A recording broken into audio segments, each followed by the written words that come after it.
review to determine any conflicts with sight lines or usable drains, and then basically a whole little section on usable drains and drain cuts, but it's a little detail later in the development section. Scott? Would it be possible to, while we're doing this, there are a number of closed drains over the years, the municipality has been shut down.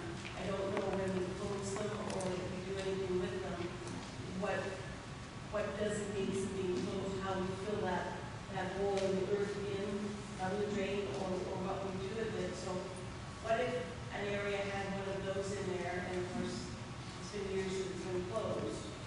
Like, the problem is if you put a great big heavy piece of equipment on top of that, it could collapse and they could fall in. So then when you're dealing with people getting hurt, you're dealing with a variety of different things. So I'm saying that there's a number of drains up there, and we must know what they are because we have drainage act and a series of drains there.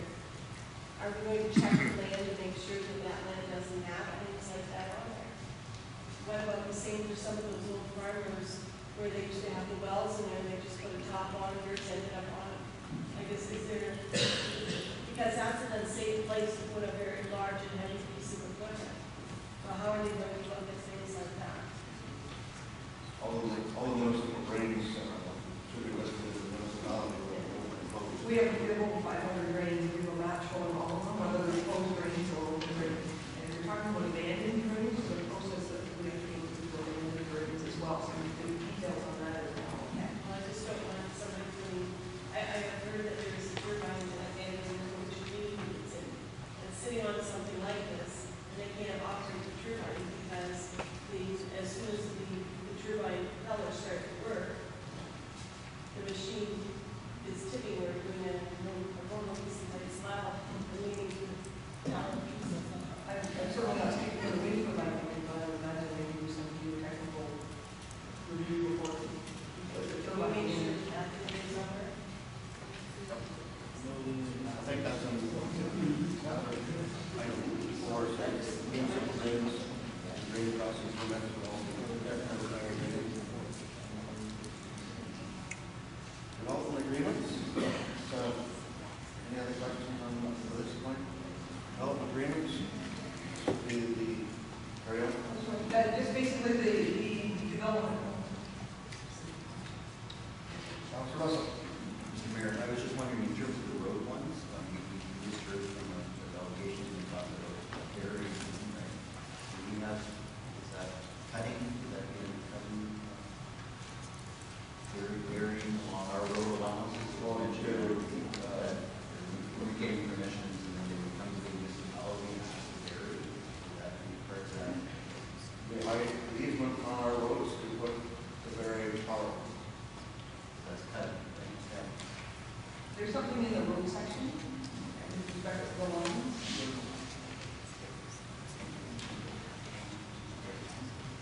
Basically, the development agreements would require the developer to enter into an agreement with the municipality to satisfy all the requirements, financial and otherwise, of the municipality concerning the developments. And the provincial documents I reviewed encourage renewable energy project developers to enter into reasonable agreements with host municipalities.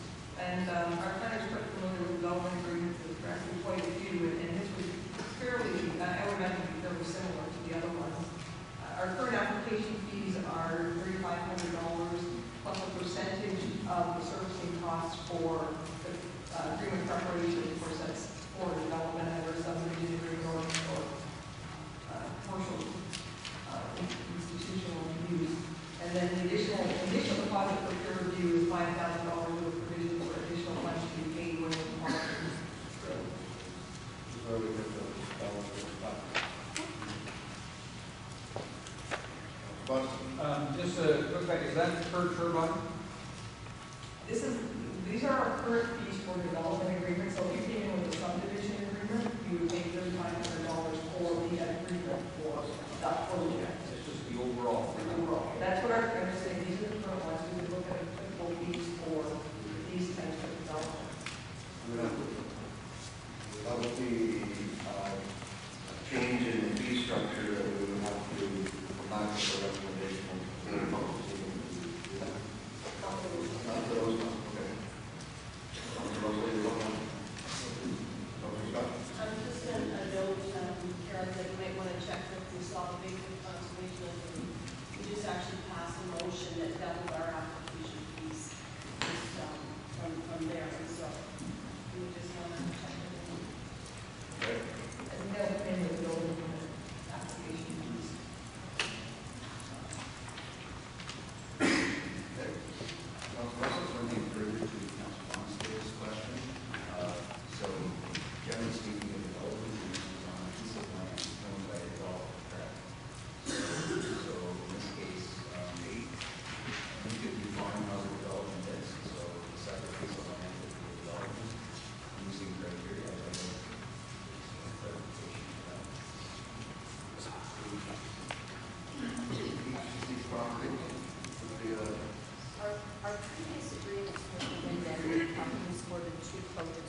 it depended on the ownership of the land. If it's the same owner, we do one agreement. It runs with ownership, but I mean, if we take one agreement, the whole agreement would be the same. It showed the whole structure of the wind farm, where everything was, and it was attached to each individual property owner's agreement. Because really, it's the property owner that enters into the agreement with and the wind energy company, because they own the land, right? We like to register these things on the title of the property, so they, lose track of them, they're always there. But I mean, that's really a technical thing we have to work out when we see the final project. We have to decide how we're going to deal with that.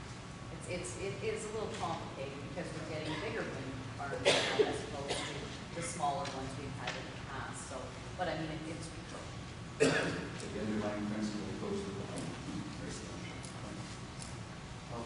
Okay, and then based on that, when you have done looking at this projected map, you might have 3 or 4 turbines on certain properties, but only 1 or 2 on another. Could you base a higher percentage on the project that has more turbines on one project? Or maybe putting more emphasis on a project that has more turbines on a property? Would you charge more for that development as opposed to just standard set, thinking one property over 2 versus one property over 4? I mean, the concept behind all of this is that we cover our time, and that's what these are for. And I guess it's difficult to answer that question at this point because I'm not sure how much time we're going to have to spend on it. I mean, once we have the agreement done, the body of the agreement done, it will be the same agreement for every property. The only thing that will change will be the name on the top of the agreement because it has to go with the property. But the agreement itself and the plans that go with it, that will all be the same. So there'll be a lot of staff time put into doing the first agreement we do. And after that, there'll be less, obviously. So, I mean, I don't know how much time it's going to take. We do have an agreement that we have used previously. I would suggest it needs some tweaking.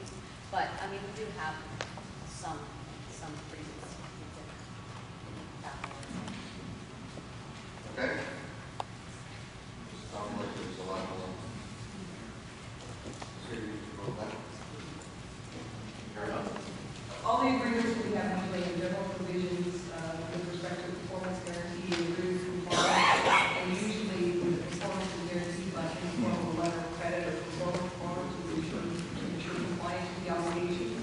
And usually the amount of security is based on the value of the work or services, or in this case, it could be the estimated cost of repairing the damage to municipal infrastructure.